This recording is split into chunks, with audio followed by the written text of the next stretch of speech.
It rains heavily while, inside the mansion, a man thanks the girl for everything before he stabs her in the stomach, calling her by her full name, Dame Julia von Rosenthal. With blood dripping down her mouth, she builds enough strength to ask His Majesty why he did that. He responds that her role is now over and bids her farewell as she falls to the ground. Blood drips down the sword while His Majesty wipes blood from his face and mentions that there is no need to be so aggrieved. He states that he too has had to suffer from looking at her hideous face every day. He tells her that he will give her a grand funeral for all that she has done for the Empire. She forces herself to stand up, asking if all this time all the things he said to her were lies. Despite her ugly appearance, he told her he loved her with sweet, caring eyes.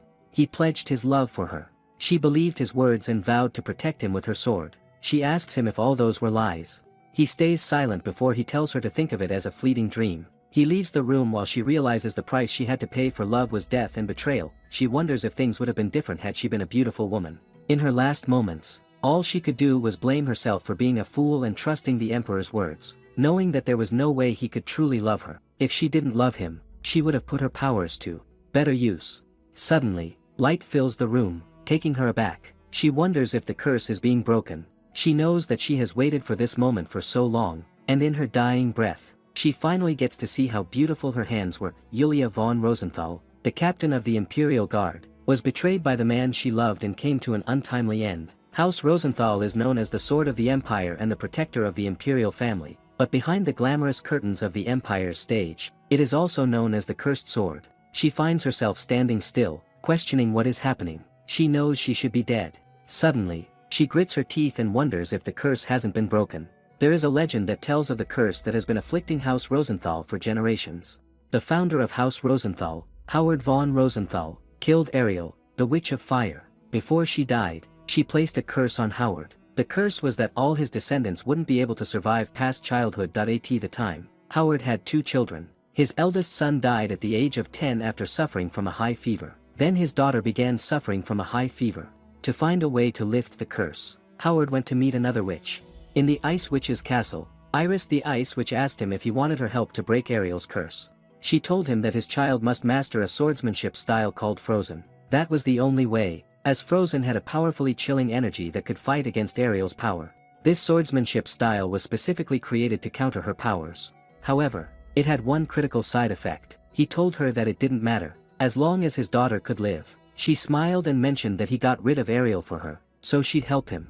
With Iris's help, Howard's daughter regained her health and learned Frozen to become free from the curse of death. However, her mother was shocked to see how her daughter's face had changed hideously, stating that she thought the curse was broken.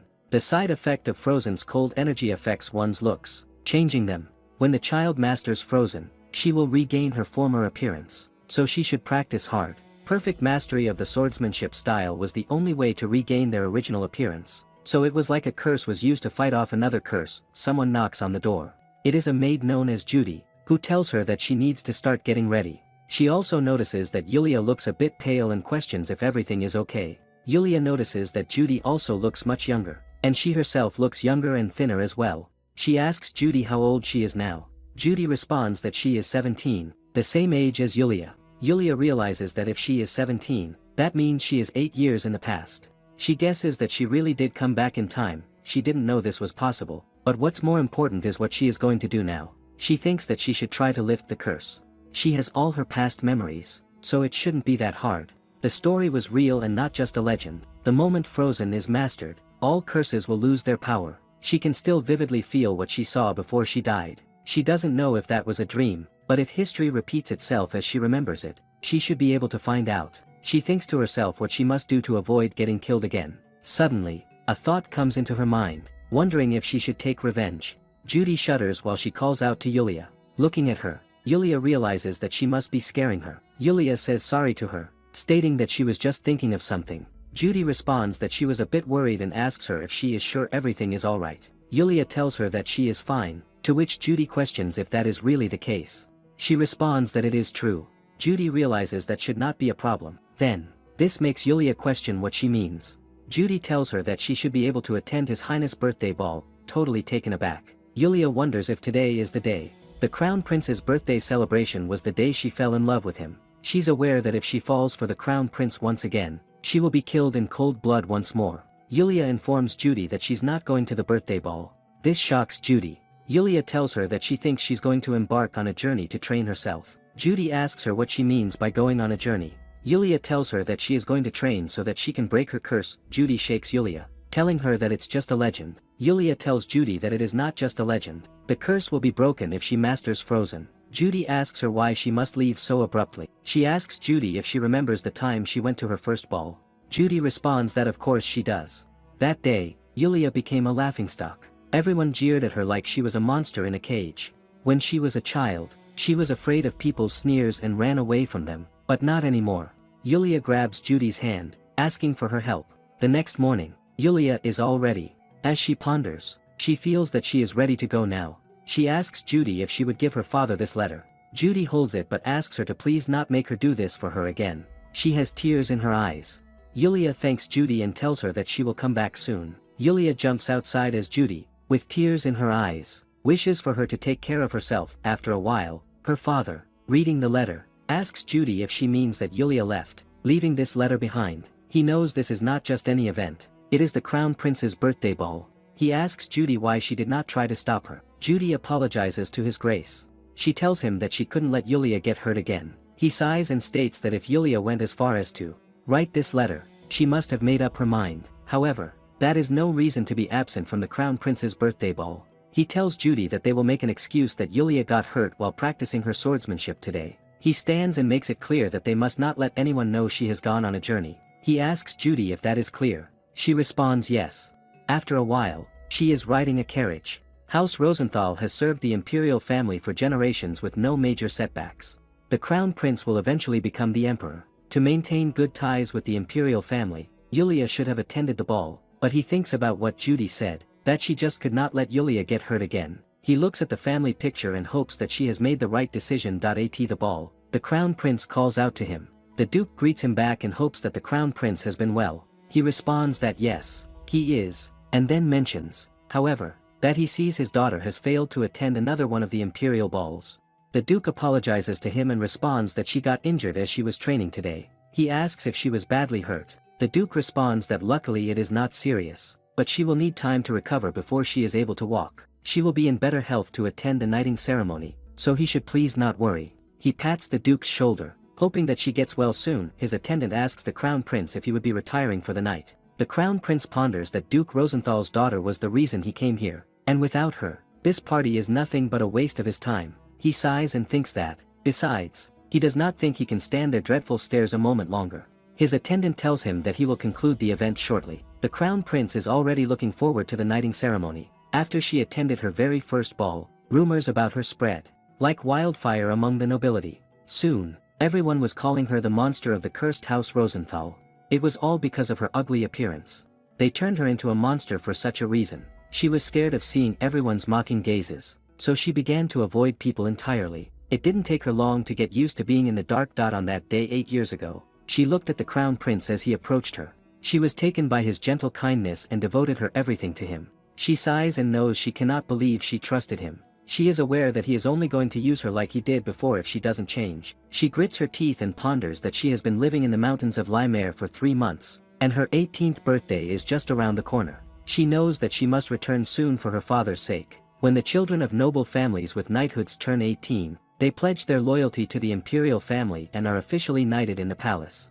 Moreover, House Rosenthal has been loyal to the imperial family for ages, so once members of the Rosenthal family are knighted, they are tasked with helping the Crown Prince in his succession to the throne. Hence, she is destined to have the Crown Prince in her life. She is aware that was his plan all along, making her really angry. She thinks that if she is going to break this curse as soon as possible, the little critters that she has been hunting aren't going to be enough. The curse was lifted right before she died, so she thinks that perhaps she should try pushing herself to death tomorrow. Another day begins as she finds all the ogres standing in one place. She is glad that she found them in one spot. She realizes that there are too many, so even with her current skills, fighting all of them at once is going to be difficult. Suddenly, a man appears as the ogres notice him. She seems taken aback, wondering where that man came from. She wonders if he is intending to take all the ogres by himself. She notices his sword and realizes it has an aura of brilliant flames. She realizes that means he is a swordmaster. She supposes he would be able to handle them all at once, but at this rate, It looks like he is going to slay all those ogres without leaving any for her to fight. She shudders before she suddenly steps back, realizing it was such a heavy blow. She gasps, noticing that it's such a deep ogre. That's a mutant monster that lives only in the deepest parts of the Shadow Forest. She wonders what it is doing here. She looks at it and wonders if she will be able to kill it. She realizes she won't be able to win fighting this ogre head-on. It attacks her as she realizes she will need to attack its weak spot when it least expects it. She knows it has not been that long since she came back from the dead. She wonders if the ogre thinks she will go down that easily. She launches an attack while she ponders that it may not be enough in her present state, but she has to give it her best try. She uses Aura Blade to attack him, causing him to get injured. She realizes that she must put all her magical powers into her sword. The ogre comes back at her as she goes for the last blow. She stabs it, and the ogre falls down. She gasps while a voice tells her not to let her guard down so much. She flinches and asks who is there. She is asked to look behind, as she notices another ogre growling at her. The guy tells her that he thinks the ogre is mad because she killed his friend. He says sorry and tells her that he'd like to help, but he has an important prior engagement. He wishes her good luck and leaves. The ogre attacks her as she engages in another fierce fight. She knows it was not like he was obligated to help her, but still, how could he leave her here in a situation like this? She is determined and decides to survive this no matter what. Soon after, night sets in. She falls to the ground, feeling helpless. She realizes that she cannot even move a finger. More stare at her, making her realize that she has killed so many monsters, but they keep coming one after another. She wonders if she did all this for nothing. If this is how she is going to die. She asks to be saved as the monsters begin to approach her. All of a sudden, she begins to float in the air while a light sets in. She seems to be unconscious before she slowly opens her eyes and finds it really bright. She suddenly gets up and looks at her hand. She realizes that her skin feels different and touches it, also finding out that her hair is long and soft. She wonders if the curse has been broken. She remembers that she thought she was going to die before she hears someone growling. She picks up her sword and says that she's sorry, but she does not have time for this. She grins and rushes towards the ogre, stating that she will make this quick. She is aware that she is using as much strength as possible, but her body feels as light as a feather.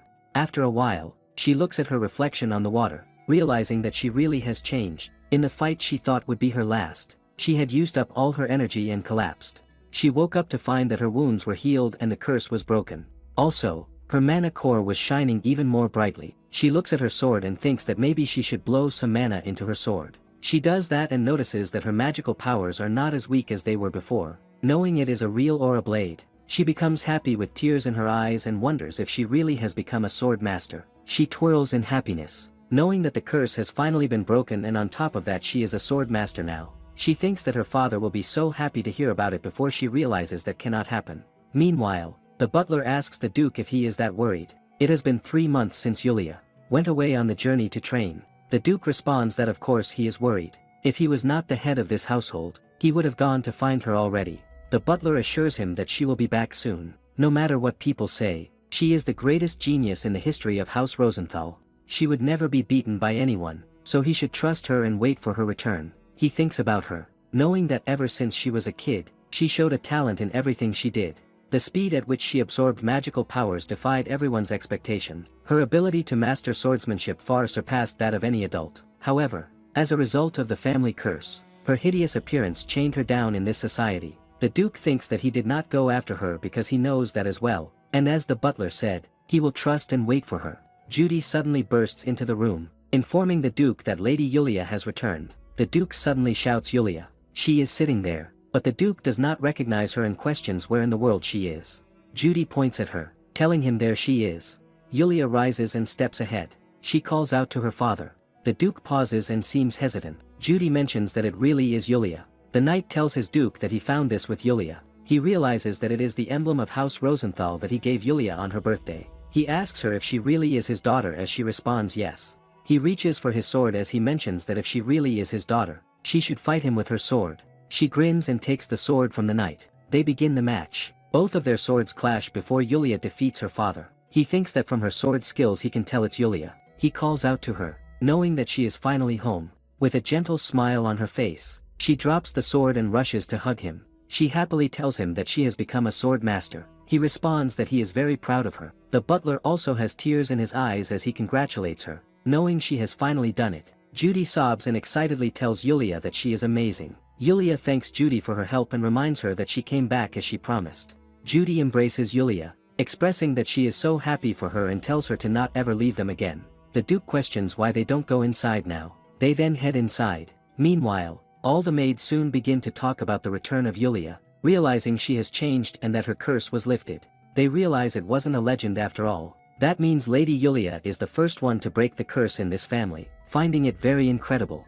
The maids decide to go and say hi to her later tonight. On the other hand, Yulia is getting a bath as the maid asks her how the temperature of the water is. She responds that it's perfect. The maid tells her that her hair has gotten so silky. Yulia thanks her. She ponders that she feels so relaxed that she is about to fall asleep. She thinks that a short nap won't hurt. The maid notices her sleep and reminds her that she has to stay awake. After a while, as they're having dinner, the Duke reminds Yulia that it's her birthday soon. He asks her to let him know if there is anything that she'd like. She questions if she can really do that. He tells her of course she can. She puts the fork down while mentioning in that case she would like to have a ver. It's a weapon passed down through generations. It's the Sword of Winter. It was named this because it carried the magic of winter. The Duke thinks that he thought Yulia might be too young to have it, but now that she has become a Swordmaster, she will be able to control its powers. He agrees to give it to her and tells her to come to his office tomorrow afternoon. She thanks her father. The new day begins. Yulia wakes up from her sleep. The maid knocks on the door as she tells them to come in. A maid steps in and mentions that she is up early, asking if she got a good night's sleep while pouring her tea. She thinks about the last night and thanks the maid for it. The maid questions if she is going to train this morning like she used to. She responds yes, she will, and also mentions that she will be meeting her father in the afternoon. The maid decides to help her get ready. Yulia thanks her. The maid brushes her hair while Yulia happily ponders that finally she will get to hold a ver again. In the afternoon, her father shows her the secret office as he pulls a book from the shelves and it then shows a secret door. Yulia curiously questions if his office was here. He tells her that he was going to show her this when she came of age. She thinks that she has always known her father and feels sorry for playing dumb. He unlocks the door and tells her that when she becomes the head of House Rosenthal, it will be her turn to manage this place. All the items in this room were used by the previous heads of this family. They carry the history of House Rosenthal, so she should make sure to take good care of them. He then takes out a box, stating that what she is looking for is in here. He opens it as she gazes at the sword. He asks her why she doesn't try wielding it. She grabs the sword, noticing that it shines more brightly and powerfully than before. She ponders, so this is the power of the Swordmaster. The Duke tells her that he thinks a ver was waiting for her too. She tells him it feels like it has always belonged to her. The Duke suddenly tells her that her absence was overlooked last time, but she does know that she must go to the palace for her birthday, doesn't she? She responds yes. She remembers that day she will come face to face with the crown prince that betrayed her. She feels uneasy thinking of that night, knowing she clearly remembers it. She steps towards her father and hugs him while thanking him for believing her. He in return calls her his dear girl. In the past, everyone mocked her for her appearance, questioning how anyone could be so ugly and saying that if they were her, they'd die. The crown prince told her not to pay attention to them. He held on to her hand while stating that as long as she existed in the empire, she was a beautiful sword that would eventually shine. He asked for those hands to protect him. When he stabbed her, she started coughing, knowing it hurt, and wondered who it was. He questioned if it hurt and then told her that he too had to suffer from looking at her hideous face every day. She suddenly wakes up grasping for air. She clenches her fists, wondering if that was a dream. She realizes that she needs to get a hold of herself and cannot let him control her again. She knows she will never again be controlled. Meanwhile, in the palace, the knight informs the crown prince that it seems Yulia will be coming to the palace today. He responds that she won't be able to run today. The crown prince seems happy that he will finally get to see her. The knight asks him what he is doing. The crown prince questions what he thinks and asks doesn't he look amazing. The knight tells him that he doesn't understand why he seems so concerned about impressing her. The knight states that once Lady Yulia is ordained as a knight, she will become his personal guard anyway. The crown prince mentions that first impressions are important, even if it is being made on a vassal that looks like an orc. The crown prince asks Luca why he doesn't style his bangs a little too, like this. Luca responds that he is fine. The carriage arrives. Yulia is very nervous. Her father calls out to her as she comes to her senses and apologizes, stating that she was just lost in thought. He asks her if she is nervous. She tells him a little and steps out of the carriage. He assures her that being a little nervous is totally fine. He holds her hand and tells her not to worry too much. He tells her to remember that he is always on her side. She thanks her father, remembering that she has her father with her now. She starts smiling as he mentions that he is glad to see she has regained her spirit. She tells him yes and decides to go inside. She thinks that she isn't afraid of the crown prince. Meanwhile, the second prince tells his mother that he heard the daughter of House Rosenthal would be coming today. She asks him if that is true. He jokes that the rumors say she looks like an orc. His mother asks him to be quiet. He is the second prince, Jeremy Heidelross Crowney. The arrival of Duke Pascal von Rosenthal is announced. Yulia steps in, looking stunning as ever, grabbing the attention of both the crown prince and the second prince. The duke greets his majesty, the son of the empire. His majesty asks the duke who the lady behind him is. Yulia bows as the duke introduces her as his daughter, Yulia, who is here to be knighted. His majesty ponders that he cannot believe such a beautiful lady is Duke Rosenthal's daughter. His majesty is asked to begin the knighting ceremony. He then grabs his sword and stands in front of Yulia, pointing the sword toward her. He calls out by her full name, Yulia von Rosenthal, and asks if she swears to pledge her allegiance to the empire. She responds that she solemnly swears it. He asks her if she swears she will serve only the crown prince and pledge her loyalty to him. She is aware that the time has come. The crown prince steps toward her and smiles gently. She tells herself that she will not fall for his lies anymore. She mentions that with all due respect, she cannot pledge her loyalty to the crown prince. The atmosphere suddenly changes as the empress and even the second prince are taken aback, having goosebumps. The crown prince glares at her as his majesty states that he will ask her one more time if she will pledge her loyalty to the crown prince. She again makes it clear that she won't do that. His majesty, with a frightened look, asks her if she is refusing to pledge her loyalty to the crown prince, questioning why that is the case.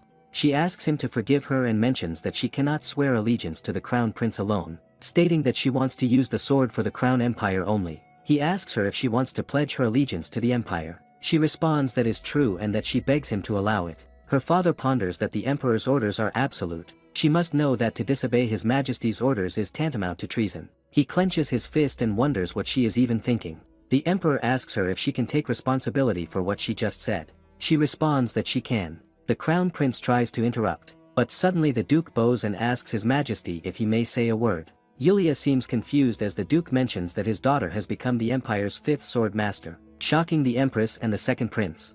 The duke asks Yulia to show his majesty her skills. She takes her sword out and takes a deep breath as the sword flashes with light. His majesty is astonished while he thinks that a swordmaster is a valuable asset for the empire, so he cannot lose her over something like this and realizes that she is the first ever female swordmaster. It would put him at ease if such a strong knight were to protect Leonard, but his majesty states that if that is her will, so be it. However, he mentions that he will appoint her as the captain of the Winter Guard, which startles her. She tells him that is too great a responsibility for her and begs him to reconsider. The second prince whispers to the empress that being a swordmaster must really mean something. The empress ponders that the Winter Guard is one of the 5 orders of knights in the empire. She thinks that Yulia may be a swordmaster, but she still is a young girl who doesn't know the ways of the world, and yet his majesty wants to make her the captain of the Winter Guard. The empress thinks that she must say he can be so unkind at times. His majesty makes it clear that he will not take no for an answer. If she refuses, then she must pledge her loyalty to the crown prince. He asks her if that is what she wants. She looks at her father, but he backs off, knowing this one is up to her. She grabs her sword tightly and wonders what she should do. She then glares at the crown prince, thinking that as long as she can get him out of her life, she should do it. Even the crown prince is taken aback by the way she is staring at him. She kneels down and tells his majesty that she will take the position as the captain of the guard with honor. His majesty is stunned by her decision before he appoints her as the knight of the empire. The empress is totally taken aback, wondering if she is going to be the captain of the guard. His majesty then tells her to take her leave. After a while, the second prince laughs to the point he has tears in his eyes and asks the empress if she saw the look on the crown prince's face. He knows he doesn't think he will ever get to see that again. The empress mentions that it looked like Lady Yulia has a lot of animosity towards the crown prince. Jeremy responds that Leonard can be a real snob, that's for sure. Through their inherent strength, House Rosenthal has maintained close relations with the imperial family for a very long time. Just as Yulia's father, Pascal, served the emperor, it was believed that his daughter would take the same path. The empress then suddenly asks Jeremy to lend his ear to her. She whispers something into his ears as he grins. She tells him that if he plays his cards right, the throne will be his. Jeremy gets really happy and calls the empress a genius. She tells him that all he has to do is trust her. Meanwhile, Leonard thinks about Yulia's words, making him frustrated. He slams the door shut and then thinks it wouldn't be as fun if it was easy. He clenches his fist and ponders that what is harder to obtain brings greater joy once gained. He calls out her name and tells himself that he will make her his no matter what it takes. There are 5 orders of knights in the Crowny Empire. First is the Emperor's Private Guard, the Griffin Guard. Second is the Imperial Guard, which ensures the safety of the imperial family and the palace. Then there is the Shadow Guard, which conducts secret operations. Lastly, there are the orders of knights that fight at the front lines in battle, the Black Lion Guard and the Winter Guard. Yulia ponders that she cannot believe she is to be the captain of the Winter Guard. She sighs, realizing it's too much pressure. The Duke calls out to her. He asks her if she knows what she has done today. She knows that father would have thought she'd swear her loyalty to Leonard today. That would have been the natural order of things. She tells her father that she doesn't want to protect just one person. She wishes to use her sword for the Empire. The Duke tells her that protecting the future Emperor is also one way she can protect the Empire. She responds that is correct, but she wants to protect all the people living in the Empire. Of course she is aware it's not going to be easy. She tells him that she can do it. After some silence, the Duke sighs and mentions that she really isn't a child anymore. He tells her that he respects her decision. She thanks him. A guard asks the vice captain if he has heard the news, stating that an 18-year-old will be coming in as their new captain. She's the daughter of the captain of the Griffin Guard. He questions how could they appoint someone other than their vice captain to be captain. The vice captain states that he does realize House Rosenthal is a big deal, but this is just too unfair. Regardless, she is a lady of House Rosenthal. He's the vice captain of the Winter Guard, Chris Villard. The other one asks the two to show her some respect. He asks them if they really think she is a monster just like the rumors say, the one about her being an orc. One of the guards states that's just a rumor. They heard that when Lady Yulia attended a ball and made her first public appearance, everyone called her a monster because she had the face of an orc and her body was so stocky and muscular. One of them thinks that it's just a lie made up by jealous nobles. He looks at the others and mentions only a fool would believe such a rumor. One of them mentions that calling her a cursed sword and such is just plain mean. The other states that she's the mean one because she stole what would have been the vice captain's position. Suddenly, the door creaks open and she steps in, greeting everyone and stating that it's nice to meet them. She mentions that starting today she will be joining them as the captain of the Winter Guard. She introduces herself as Yulia von Rosenthal and that she looks forward to working with them. She takes a look at them and asks if something is wrong, as they all look very exhausted. They find her as beautiful as a goddess and are totally stunned by her. One of them steps ahead and states that she is very different from what the rumors said. She asks him if he has a problem with that. He responds that he doesn't and tells everyone to pay their respect to Lady Yulia Rosenthal. Everyone salutes her, and the vice captain introduces himself as Chris, the vice captain of the Winter Guard. She mentions that she looks forward to being his captain. He scoffs and states that he's sorry, but they're not ready to accept her just yet. He mentions that if she wishes to be their captain, she must convince them with her skills. He asks if others agree with that. She responds all right. After a while, he falls to his knees, trembling and exhausted, telling her that he surrenders.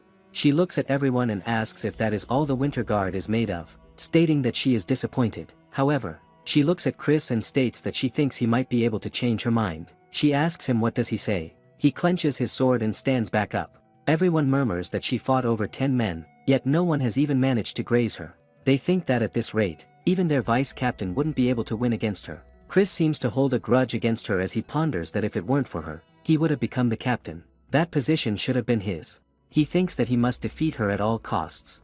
The previous captain of the Winter Guard died on a mission. He was a good man, and it was a shame that he had to die. However, for him, the son of a baron who had no wealth or standing, he clenches his fist knowing that he thought it was a chance from God. He had worked harder than anyone to reach success and make a name for himself. He couldn't let the opportunity go. She is having a sword fight with him as she wonders why he is getting so worked up. He gets aggressive with her, attacking her again and again while pondering inside that she had to come and ruin it all. He thinks that she has got nothing but the backing of her family. She tells him that his movements are too broad, stating that with moves like this he will never touch her. One of the guards states that the new captain of the Winter Guard is incredible. She beat the knight like it was nothing. The other excitedly asks isn't he glad they came to watch. Chris finds it all crap and ponders since it has come to this he will take that position for his own. He attacks her again while she dodges it, thinking that he isn't even hiding his intent to kill. They all notice that he brought out his mana sword. He's so desperate to win. One mentions that he bets that's because he is a pathetic country bumpkin. Chris realizes there's a crowd watching now. He still is thinking that position was supposed to be his. She thinks that she should finish this. He flinches looking at her come forward. She ponders that she won't waste any more time and breaks his sword into two. They notice the aura blade and become totally stunned. They are shocked to see that she is a Swordmaster at that age. Chris falls to the ground looking at his broken sword. He is totally stunned. Yulia asks him if he would like to continue. He grits his teeth and admits that he has lost. A man bursts into the room and calls out to the captain. He's the vice captain of the Black Lion Guard, Alec Gregory. The captain asks him what does he mean. Alec is totally stunned and asks the captain if he doesn't know. He mentions that he is talking about the daughter of Duke Rosenthal. He states that she introduced herself at the training hall and they say she is a goddess. He regrets that he didn't go to see her. The captain ponders that here he goes again. Alec suddenly states that she's even a swordmaster. The captain flinches. Alec notices that he is getting a reaction now. He knows that she's beautiful and she's from a great family and she is even a swordmaster. She has become the talk of the town. Alec asks the captain if he isn't disappointed that he hasn't seen her yet. He questions why is that something to be disappointed about. The captain of the Black Lion Guard is known as Kieran Winter. He thinks about her being a swordmaster. He knows that her family is known as the guardian sword of the empire and she is the only daughter, the heir of House Rosenthal. Being from such a family is enough to gather attention, but she is also the only woman in the empire who has become a swordmaster. He thought the rumors said she was cursed, but by the looks of it he guesses that wasn't true. Alec asks Kieran if he doesn't mind, can he go to the joint meeting tomorrow? He requests him. Kieran scoffs and tells Alec to wipe that silly look off his face and go train. Before she returned to the last, Leonard waged a sudden war of quest not long after he had ascended the throne. His plans went smoothly, but all the knights in the Winter Guard perished in the first war. She ponders that with their current skills, the members of the Winter Guard will probably die just like they did in the past. She knows that the Winter Guard is clearly weaker than the Black Lion Guard. The Black Lion Guard, which is led by Kieran Winter, all its members are exceptionally skilled in battle, and they trust Captain Kieran with their lives. They are truly the finest order of knights. She wonders if she should increase the intensity of the knights' training, just like they do with the knights at House Rosenthal. Someone knocks on the door. She lets them in and asks what it is. The guard mentions that the emperor has ordered him to bring her to him. She asks if his majesty did. She then stands up and asks him to lead the way. After a while, she knocks on the door and his majesty allows her in. She bows to him and greets his majesty, the son of the empire. He asks her to have a seat. The crown prince is also present there, which makes her feel irritated as she ponders that she has to put up with seeing the crown prince this early in the day. His majesty mentions that he heard she gave a memorable introduction. He supposes many of the knights were opposed to her becoming captain. Yulia mentions that she understands why they felt that way. She is sure it was a sudden change for everyone. His majesty responds that he is sure. As she knows, the Winter Guard is a great pillar of support for the empire. That's why he'd like her to lead its members. She tells him that she'll do her best. There's silence for a while. His majesty asks the crown prince if he isn't going to ask her. The crown prince is taken aback and asks his majesty if he wants him to say it. Leonard puts down his cup of tea and calls out to Yulia. He states that his majesty would like to host a celebration ball in her honor. She is totally shocked as she questions what did he say. He mentions that they cannot go without celebrating the appointment of a new swordmaster as captain. She ponders that won't be necessary. She tells him that he doesn't have to worry about her. She is fine without one. He asks her to please not refuse. He tells her that it's nothing short of a miracle for a lady like her to become a swordmaster at such a young age. He is sure the blessings of Apollon are with her. He continues that he believes she deserves to be celebrated. She is really annoyed as the crown prince asks his majesty isn't it right. His majesty responds absolutely. The birth of another swordmaster is a reason for the crown empire to celebrate. His majesty hopes that she accepts the wishes of the imperial family. She is aware that she cannot refuse the orders of the emperor a second time, knowing it will put her father in a difficult position. She thanks them for their generosity. The crown prince responds it's wonderful and she can look forward to a grand celebration. She clenches her fist while thanking them. After a while, his majesty asks the crown prince if he is sure he can do it. Leonard responds of course he will do whatever it takes to win her heart at this ball. His majesty laughs and states that he sounds very confident. His majesty mentions that House Rosenthal is the empire's guardian sword, so he must get her on his side. Leonard responds that he will keep that in mind. Yulia is walking outside as she wonders what is all this about a celebration ball. She pauses for a moment and thinks that she doesn't have any good memories of balls. In the past, the crown prince held a ball for her every time she achieved a great feat. At first, she attended the event with a pleased and expectant heart, but people looked at her in her dress with scorn and disgust. They cruelly ridiculed her and sneered at her. On top of that, she had to listen to Leonard's lies. She knows she was the one who fell for those lies. Time and time again, she was an utter fool. She snaps out of it, telling herself to forget about the bad memories already, knowing now she just needs to live for herself. She decides that from now on she won't let anyone control her or her life. A girl steps into a restaurant and notices Chris there. She asks the man she came with to start without her. That man is taken aback and asks someone if he isn't getting ditched, right? The other man tells him he doesn't care whether he is getting ditched or not. She approaches Chris and tells him it's been a long time since they last saw each other. She's a member of the Imperial Guard and is known as Aisha Yvonne. He asks her what she is doing here. She mentions that she stepped out for a bit while patrolling the area. He taunts her that the knights of the Imperial Guard must have a lot of time on their hands. She asks him isn't he supposed to be on duty too? She tells him that they usually just patrol the Imperial Palace, so she guesses he is right. They have it pretty easy. She notices him drinking and finds it odd, as it's not like him to get so drunk. She asks him if something is going on. Is it something he cannot tell her about? She tells him that he's making her curious. He tells her that they have a new captain in the Winter Guard. She is totally taken aback and states that she thought he was going to be the next captain. She asks him who it is. He tells her it's Yulia von Rosenthal. Aisha thinks that the name is familiar. He states that she's the heir of House Rosenthal. She's their new captain. Aisha responds she remembers. She's the cursed lady of the cursed House Rosenthal. She's well known among all the high-ranking nobles.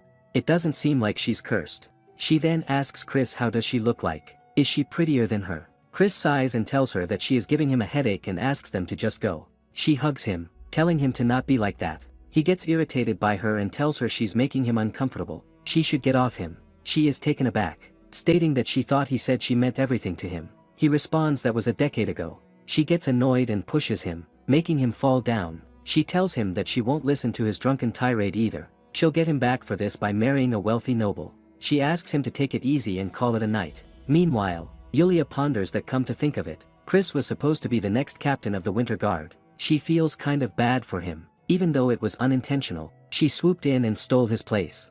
A knight steps in and greets her. He apologizes for what happened earlier as she responds there's no need to be because she understands. He thanks her for understanding. She then asks him the whereabouts of Vice Captain Chris. It startles him, to which she questions if she asked him a difficult question. He tells her that's not the case.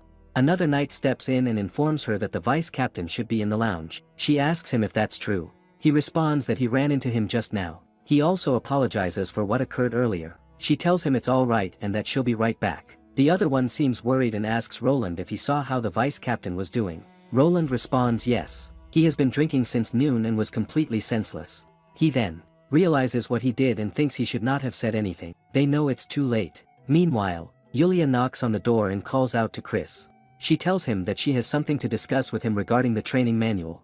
There is no response. She knows that's odd as she can hear someone inside. She steps in and notices Chris lying on the sofa. She sniffs and wonders if she smells alcohol. She runs to him and hits the sofa, asking him to wake up in an instant. He gets up wondering who the fool is. She responds that it's her. He is shocked to see her. She asks him to look at himself. She questions how dare he fall asleep drunk while on duty, questioning if this is his way of showing that he doesn't respect her. He tells her it's not like that. She asks him what is it then. She asks him why he was sleeping here drunk. He doesn't know what to say, to which she expresses her disappointment at him. She tells him that she'll make this clear that she has no intention of working with a lazy, insolent man. She commands him to come to the training hall in 10 minutes as she'll give him a chance to redeem himself. Yulia steps into the training ground and commands everyone to start sparring one-on-one. She tells them that the rules are simple.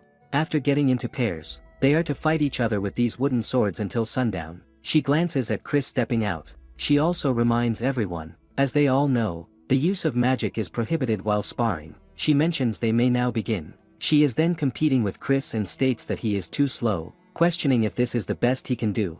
The other knights tremble as they mention that it's like they are mortal enemies and find her scary. She calls out to him and suddenly changes position. She questions if he is mad that she defeated him. She uses her leg to make him fall. She mentions that if he is mad, then instead of whining about it he should have done everything he could to become stronger. The knights question isn't their new captain super scary and that they're about to pee their pants. She dodges Chris's attack and tells him to continue sparring. It's nighttime. Yulia tells everyone they did good. Chris gasps for air. The knight asks him if he is alright. He wonders about how she said he should have tried to become stronger. He finds it a load of crap. He thinks that no matter how hard people like him try, they will never be able to catch up to a genius. He could give it everything he has, but he'll never be able to win against her. That being the case, he supposes cheating is the only way for him to bring her down. Yulia is practicing and ponders that she can become stronger. She tells herself that she must become the greatest knight in all the empire. She ponders that she should revive these trees before she goes. She couldn't control her powers.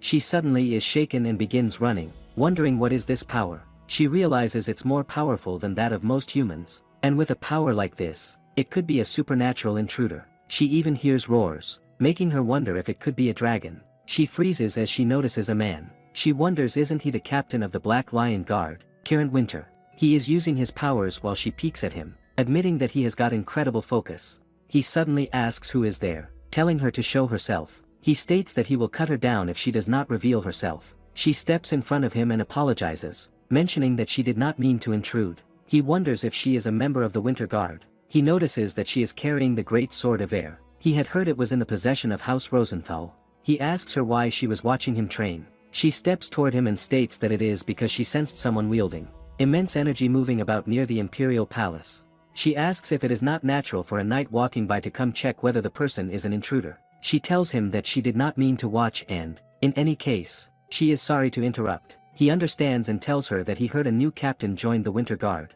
He states that must be her. She responds that news spreads fairly quickly around here. She extends her hand, stating that she will then introduce herself. She tells him she is Yulia von Rosenthal. She asks if he must be the captain of the Black Lion Guard. He stays silent for a while before he mentions that he does not see why they have to be introducing themselves. She is confused before she mentions that she is glad to have met him, and he responds he would not say he feels the same. She asks him does he not think it is nice to meet someone strong and that if he could have a duel with that person, that would be even better. He asks her if she is challenging him to a duel. She tells him so he noticed and asks if they should save it for the next time. She breathes out and sits down, mentioning that she is thirsty from running over here. She asks him if he has any water left. He asks water, to which she says the bottle around his waist. He gives it to her, and she thanks him. She tells him that she will pay him back for his kindness someday, finding it a relief that he had water. He scoffs. She tosses the bottle back to him and thanks him once again. She states that she will get going now and wishes him good luck with his training. He stares at her as she steps away. Meanwhile, Judy asks Yulia if she is feeling refreshed now. She responds yes and tells Judy that she is the best. Judy brushes her hair and tells Yulia that she is very beautiful. Yulia questions if that is the case. Judy tells her that she does not have to be so modest, expressing that if she were a man, she would have fallen in love with her at first sight. Yulia tells her it tickles. Someone knocks on the door. It is Gilbert. Yulia asks him what is it. He tells her that the Duke would like to see her. She feels tired but decides to still go. Judy asks her if she would like to get her hair tied. She responds yes. Earlier, the Duke was informed by His Majesty that they were throwing a ball in honor of his daughter. The Duke was taken aback, but His Majesty told him that he would like him to help Leonard and his daughter to get along. The Duke apologized to His Majesty and stated he was not sure if Yulia would be able to open up to the Crown Prince, as his daughter was not used to social events like that. His Majesty responded that it did remind him that his daughter did not like attending balls and asked if there was a reason why. In the past, Yulia expressed to her father that everyone at the ball hated her, but she was not a monster. The Duke was immensely worried for her while she, with teary eyes, questioned if it was so wrong of her to be there. She told him that she would not want to go to another social event ever again. The Duke thinks that he is sure Yulia is still traumatized by balls. He wonders what he should do about this. Someone knocks on the door. It is Yulia. The Duke stands up and commands her to come in. He tells Yulia that all of the knights in each order have been talking about her. He asks her if she has settled into her new position yet. She responds that she has been doing pretty well. He tells her that he is glad to hear that. He mentions that if there is anything that she needs help with, she should not hesitate to ask. She then asks him why he wanted to see her. He states that he wanted to ask how she was doing. He tells her that His Majesty informed him that he would like to host a ball in her honor. He asks her if she is all right with that. She clenches her hands. He tells her that if she is not comfortable, he would try to convince His Majesty. She tells him that His Majesty already told her, but right now she is very tired. He states then they should talk about this tomorrow. He mentions that she may be excused. He knows at times like this he feels like a lousy father. At the grand meeting room, Ethan announces to commence the meeting. He starts regarding the joint summer training, but before he could say further, the captain of Shadow Guard raises his hand, suggesting the Shadow Guard train with the Winter Guard. Justin Lyondell raises his hand too, offering a gentle smile. He confesses the Imperial Guard would also like to make the same request, but the captain of the Shadow Guard suggests he rescind that request. But at last they decide to hear from the captain of the Winter Guard herself. Yulia thinks she has increased the intensity of the knights' training, but they still need that extra push. With the thought that this might be a long shot, she declares she would like to train with the Black Lion Guard. Everyone is left speechless.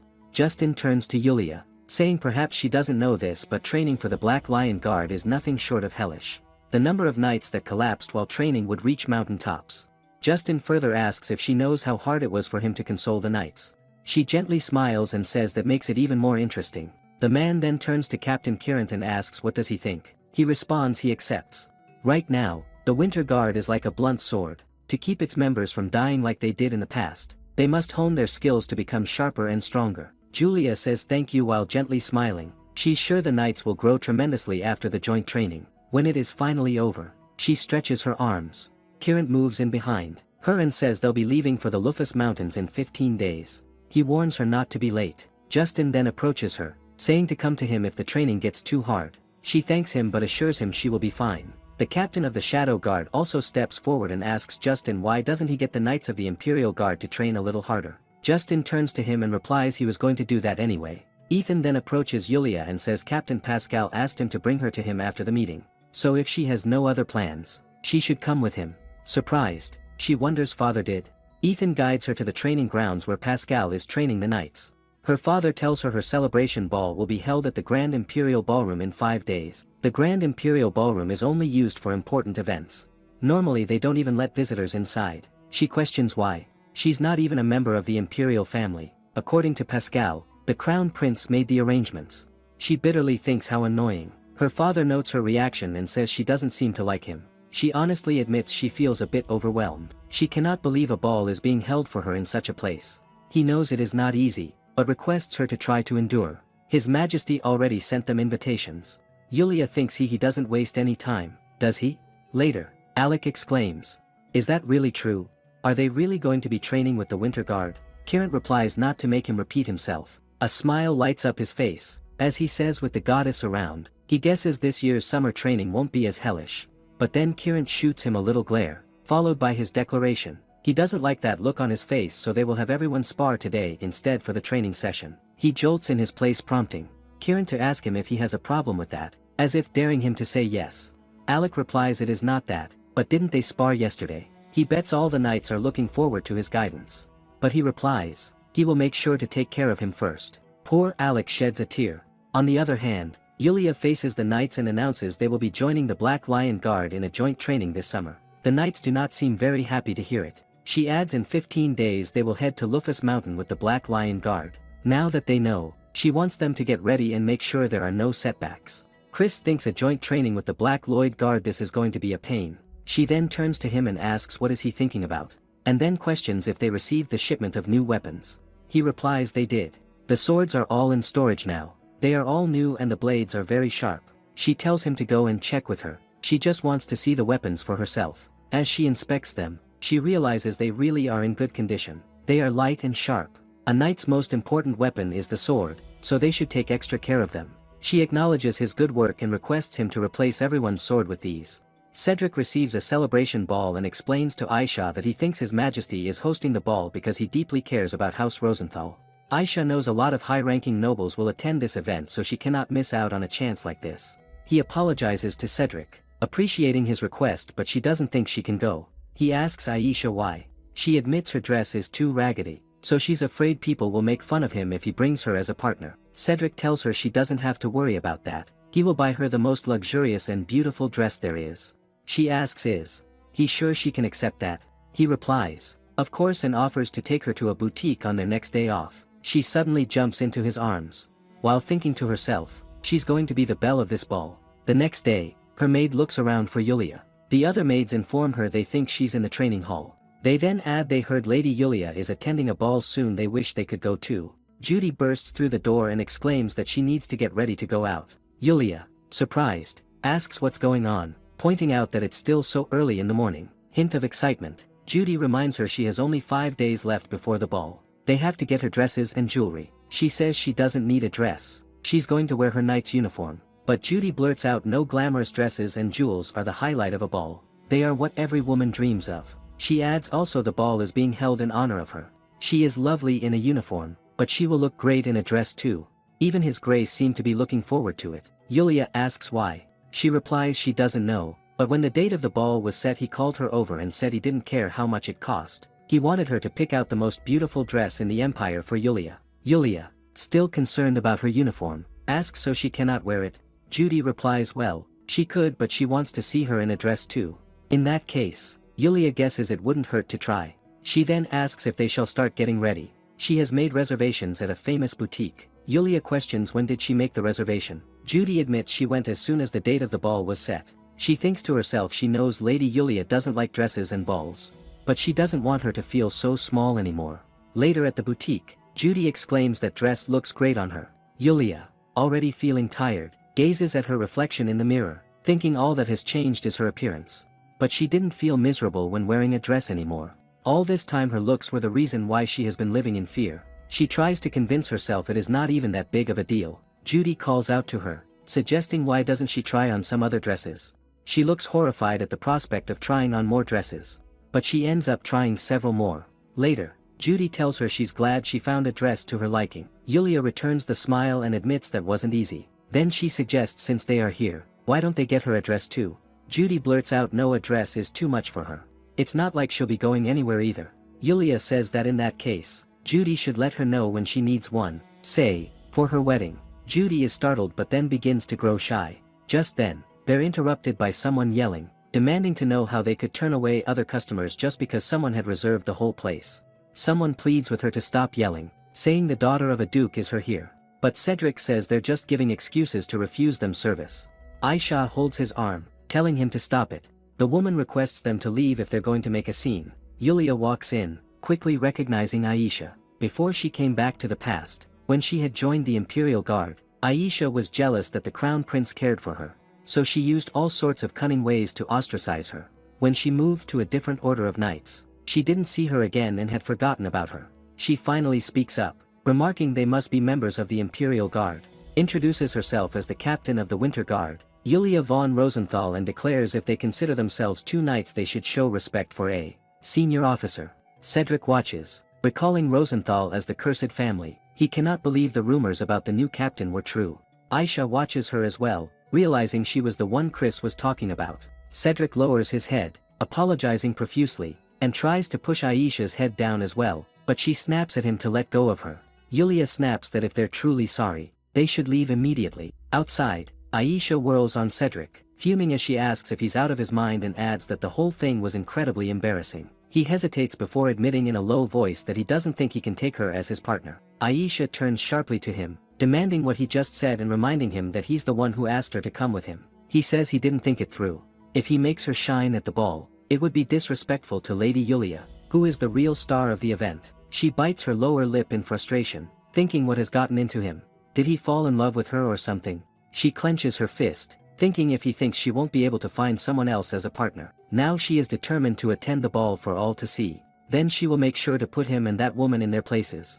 Currently, there are 5 Swordmasters in the Empire, including Yulia. There is Grand Duke Damien Dion Randalls, the Emperor's brother, Ethan de Uribalds, the Vice Captain of the Griffin Guard, Kieran Winter, the Captain of the Black Lion Guard, and Alec Gregory, the Black Lion Guard's Vice Captain. She wonders that who was the guy with the blue hair. He nonchalantly left despite knowing that someone was in danger. As she's consumed with her thoughts, Judy asks her if something is wrong. She replies it is nothing, she was just thinking about something that happened a while back. She's finally done styling her hair and tells her to have a great time. At the ball, Aisha greets Cedric with a new partner. Johnny says he heard what happened. Thanks to him he got to bring Aisha as his date. He thinks he's sure she gave some ridiculous excuse for him to escort her here and smirks, telling him he's welcome. He hopes they enjoy themselves. She trembles with anger, her thoughts racing. What was that look on his face? Did he just laugh at her? She snaps the question at Cedric, but before he can respond, the announcement of Lady Yulia's arrival echoes through the hall. The hall falls silent as she steps in alongside her father. Big balls like these make her so uncomfortable. Her father, sensing her unease, takes her hand and notes how cold it is. He tells her everybody is here to congratulate her. There's no need to be so nervous. Every gaze in the hall shifts to her, and the room fills with quiet murmurs about her. Even Johnny looks captivated, and Aisha grits her teeth in anger as she notices it. She sincerely thanks them for coming here to congratulate her. With a smile she adds he hopes they all have a lovely time tonight. Then everyone starts coming to introduce themselves to her. Soon she is surrounded by the crowd. The men also show up. The captain of the Shadow Guard exclaims she looks as lovely in a dress as she does in a uniform, while Justin remarks what a glamorous celebration. He is stunned and congratulates her. Kieran also leans in closer, congratulating her. Justin teases she must be exhausted. Shall they run away from here? But she flatly says she will have to pass.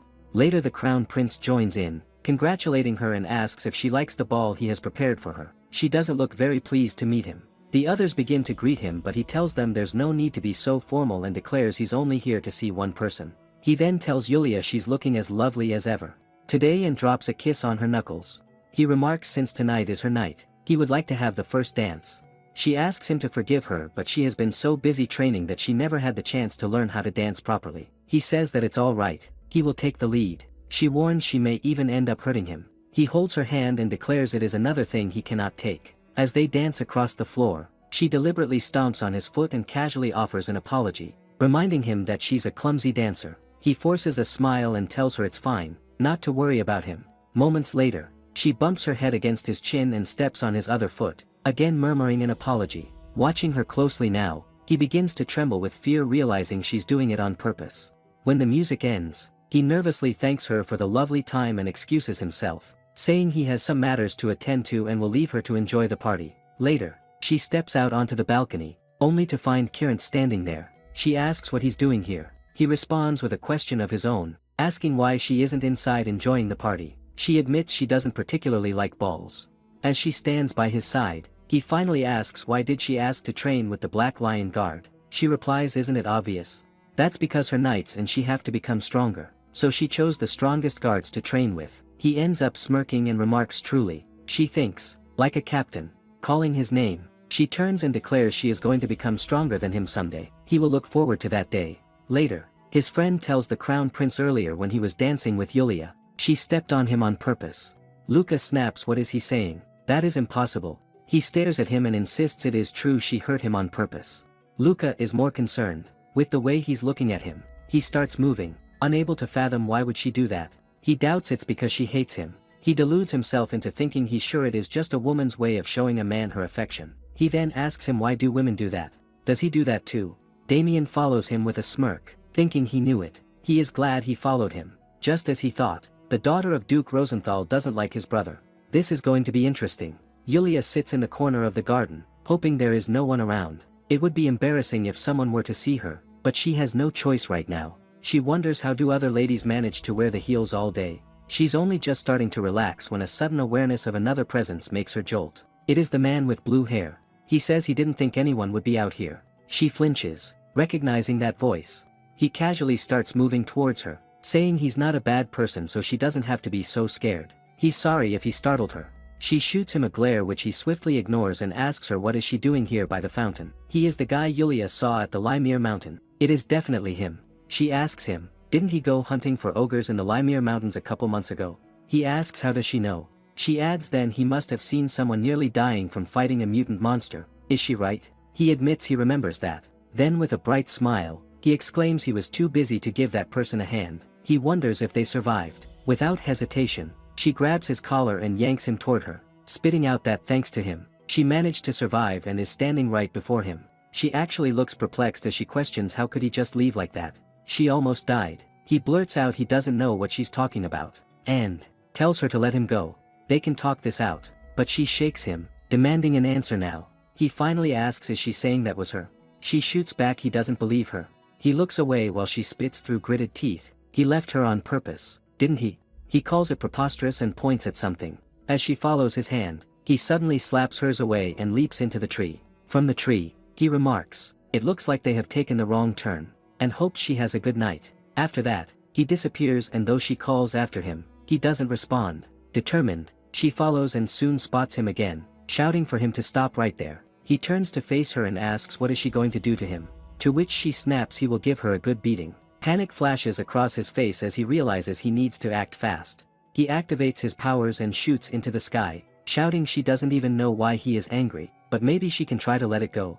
Later, she sits alone, her expression unreadable as a single thought runs through her mind. Why is she getting so angry? Is it because he left her there knowing that she could have gotten killed by those monsters? Or is it because he may have left her due to her appearance? The last thought makes her realize she has yet to overcome her past scars. She sits there, curled to herself, feeling like a fool. Her dress is ruined too. She simply lies down on the floor, knowing she can't return to the ballroom like this. Her eyes drift to the sky above, and as she gazes at the stars, a quiet thought settles in: the night sky is beautiful. On the other hand, the blue-haired man finally sighs in relief. He almost got a good beating. As he opens the door and steps into the mansion, a butler is there asking who is there. But then his eyes go wide at seeing him and he murmurs, "My lord." He beams at the butler and says, "It has been a long time." Meanwhile, Yulia convinces herself she has said hello to everyone, so she doesn't think she needs to go back to the ballroom. But another wave of anger surges through her. If only she had slapped that man across the face, maybe she wouldn't feel this frustrated now. Her thoughts then drift to what she's supposed to do now. It is not like she can walk home like this.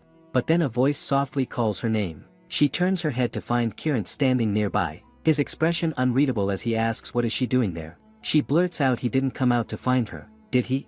He replies Duke Rosenthal was looking for her.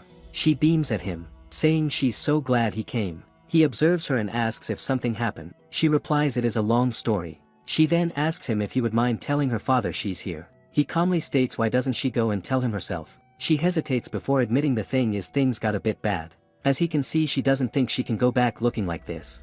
He watches her for a moment before saying all right. She starts to say thank you, even begins to tell him that she owes him, but her words trail off when he suddenly takes off his jacket and drops it onto her lap. She blinks, glancing down at it, confused while Kieran casually says she should cover herself with that until the Duke gets here. She calls after him, but he doesn't stop, just keeps walking.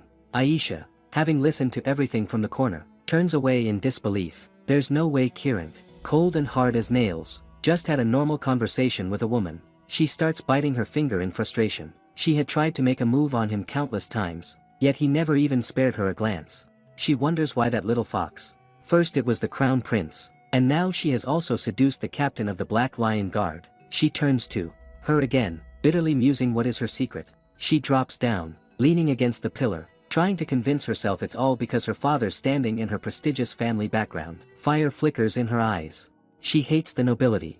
Later, the blue-haired boy sits in his uncle's study, casually asking how he's been. The uncle replies he's sure he has been better off than him. He remarks his uncle hasn't changed one bit. He counters he can see he hasn't grown up one bit either. The Grand Duke Damien also adds he should have him locked up before he caused any real trouble. He replies he didn't know he had a sense of humor. His uncle finally calls out his name, telling him it is time for him to come home. Cion says he doesn't want to, not just yet. The Grand Duke admits he doesn't care where, but he wants him to settle down somewhere. And if he doesn't, but Cion finishes for him, if he doesn't, he is going to put him in one of the boring orders of knights at the Imperial Palace, right? But then he says he likes being free to roam outside the Empire. The Grand Duke says he is incorrigible, and asks him how long will he be staying this time. Cion smiles, saying he's not sure, but then admits he is thinking he might stay a little longer this time. The Grand Duke questions what has gotten into him. He replies he thinks something very interesting might happen. He narrows his eyes at him and asks he is not planning on getting himself into trouble again, is he? He points out himself and asks if he's saying he doesn't trust his adorable nephew. He proves just that by gazing at him with distrust. But he attempts a smile, assuring him he will be real good.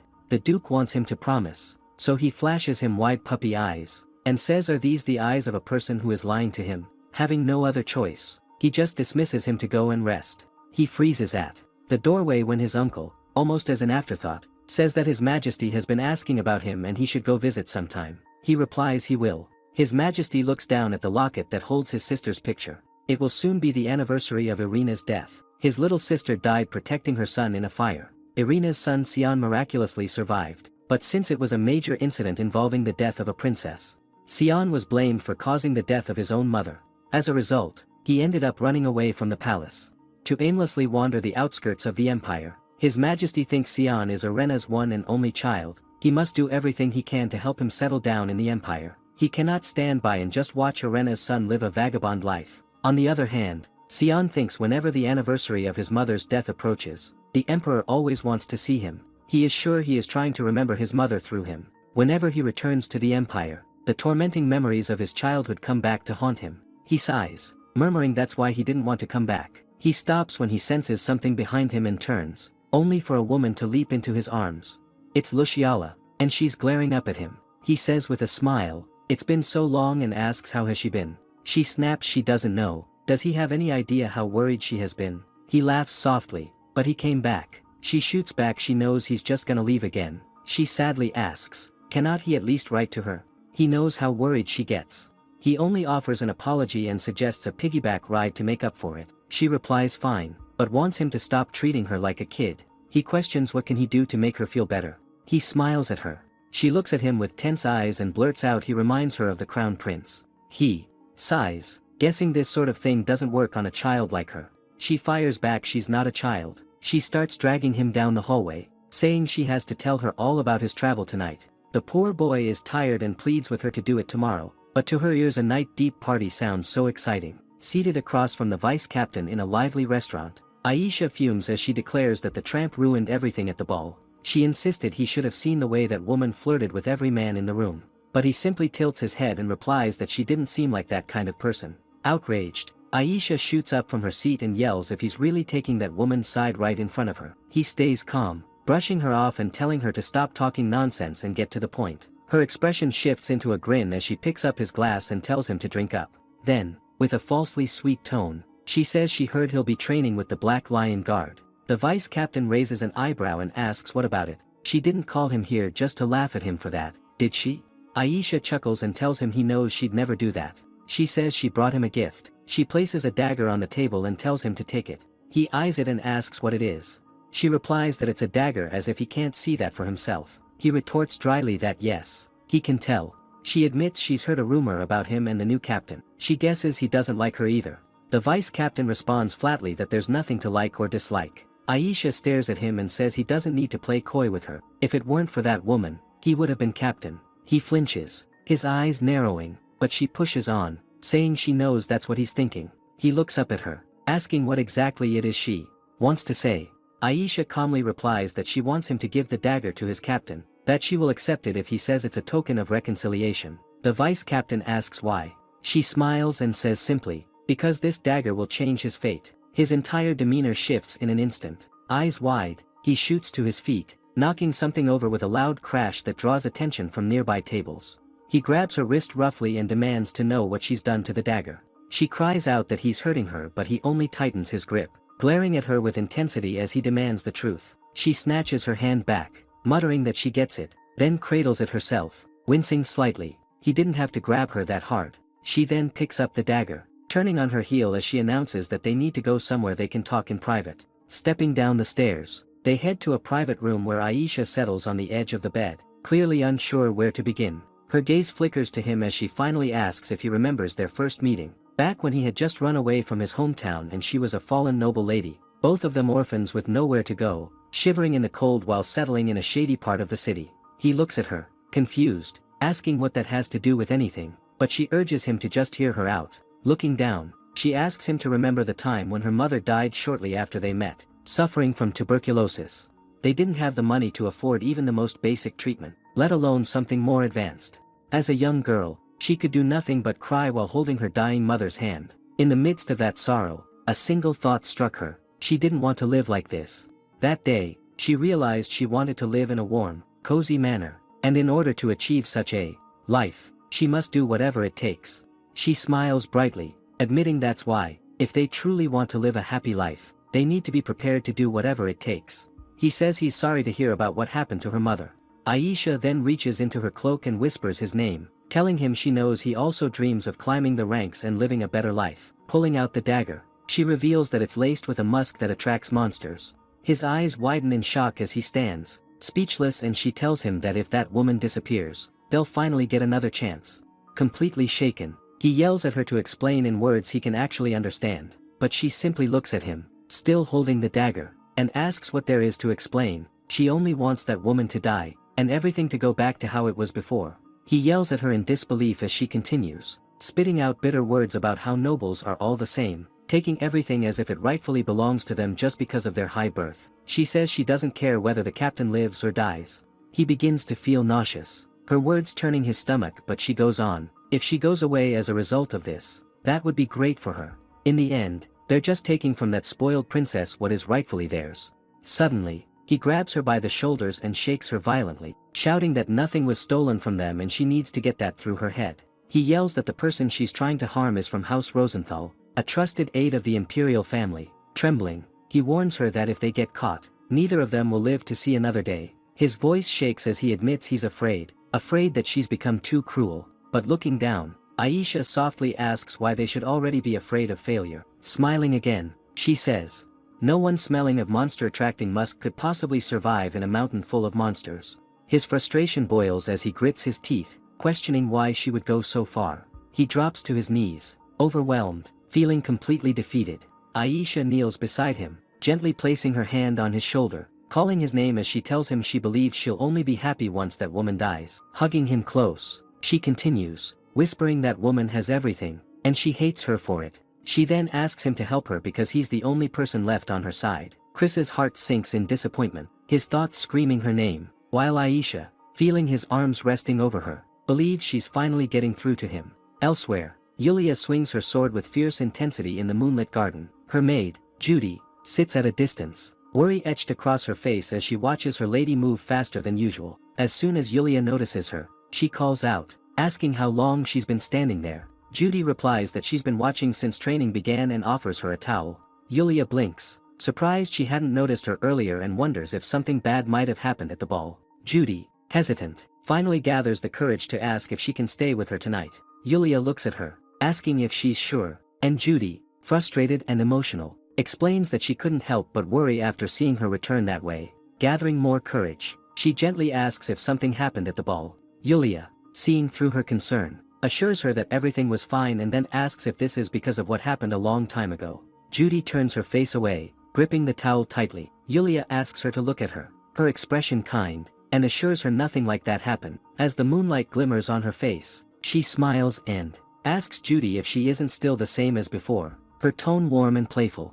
Judy's eyes fill with tears as she lunges forward and hugs Yulia tightly, calling her amazing. Yulia laughs softly, saying they should go inside before they catch a cold in the garden. Judy stares at her, thinking to herself that no one could ever hate someone as lovely as Lady Yulia. She hugs her again, chuckling as she promises Yulia that she'll always be by her side. Yulia then tells her that she'll be away for a while once the joint summer training begins and suggests they go out tomorrow and have some fun. Judy beams, saying she loves the idea, and asks if that won't affect Yulia's schedule. Yulia smiles and assures her she can afford at least one day off. Meanwhile, in the beautiful valley of the Lufus Mountains, a group of tired young men rest beneath the shade of trees, completely worn out by the intense heat. Two of them lean on each other, exhausted, with the one with brown hair asking the blonde to move over because it's already too hot. The blonde one, exasperated, looks at him and questions why their other teammates aren't even sweating.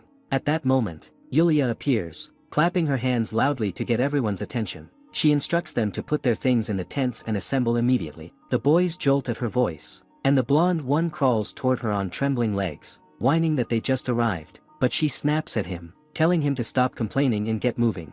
The recruits scramble to obey, gathering supplies while Yulia watches with disappointment. She tells the vice captain she doesn't understand how they get tired so fast, and now she's genuinely concerned for their future. He glances at her, asking if she really believed they could endure this training. Yulia chuckles and says that even if they can't, she'll make them, then reminds him not to go easy on them. He smirks and replies that he never intended to.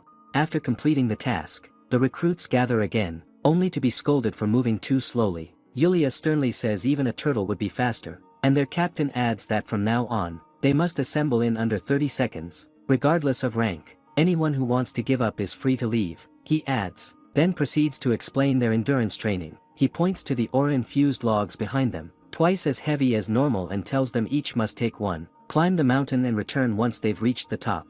The last three to finish will have to repeat the drill. The blonde trainee sighs, already familiar with the pain, having done it the year before. Without further delay, everyone charges toward the mountain on shaky legs. Yulia watches them with pride, seeing determination in their eyes. She runs beside them, patting shoulders and encouraging them as they go. She's excited to see how much they'll grow by the end of training. After completing their task, the group returns, gasping for breath, and is given a 10-minute break before the next session begins. After a long day, night finally falls. Their instructors dismiss them, telling them to rest. Yulia praises two of the boys for their hard work and tells them to get some rest for tomorrow. The others glance at them with envy, thinking how lucky they are to have a kind captain instead of their own strict one. Suddenly Kieran appears behind one of them, glaring down at him. Alec apologizes quickly and Kieran orders him to stop fooling around and prepare dinner. Meanwhile Chris looks over at Yulia as she steps into her tent. Inside, she sits down, holding a cup in her hand, thinking to herself that while her squad isn't perfect, they truly did their best today. She hopes this training will bring meaningful results.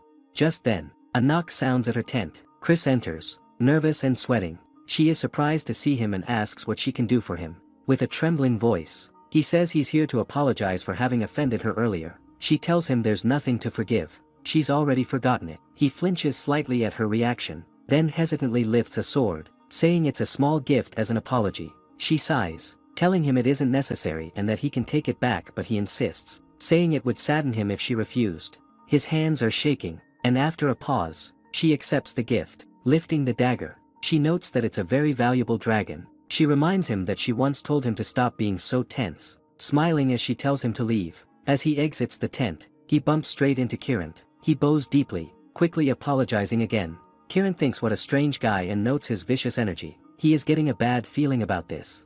Kieran calls from outside, asking if he can come in. When she grants permission, he steps into the tent and begins to speak about tomorrow's schedule, but his words trail off as his eyes land on the dagger. Approaching, he asks if he can take a look at it. She hands it over, and as he inspects the blade, he asks why she brought something like this here. She answers calmly, saying her vice captain gave it to her as a token of apology. Kieran questions if she's seriously telling him the man handed her this in the middle of the night. She admits that's exactly what happened, then adds that she thinks he sees her as a real nuisance. Kieran's voice sharpens as he asks if she knew what he was planning and still chose to accept it. Not only is it laden with musk that drives monsters crazy, but it also has a spell that attracts them. She replies she knows, only making him confused. She adds he had gone to great lengths to get that for her, so she just couldn't bring herself to ignore it. With a smile, she declares she will have him punished tomorrow. He drops the dagger, saying he truly doesn't understand her. He steers the conversation, asking if he came because he was worried about her,